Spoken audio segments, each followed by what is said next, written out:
de curat fumant povești, dar încă sper profund. Zică și risete și stele la bloc, cu prieteni în viață, nu doar de noroc. Am crescut golan cu vise de asfalt, cartierul meu, școala vieții fără manual.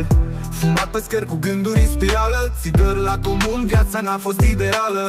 Blogii, povești scrise în graffiti, cu prieteni reali, nu doar poze și critici. Golan pe stradă, dar curat în gând.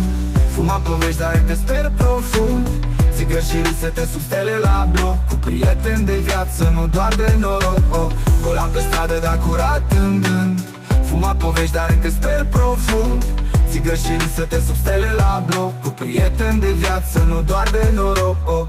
Zilele trec greu, nopțile mai ușor, în fața blocului cu toți la un chibrit aprins de cor. Prieteni din copilărie, unii pierduți pe drum, dar încă țin aproape pe cei care s-acum. Fumat mult, dar visele n-au ars complet.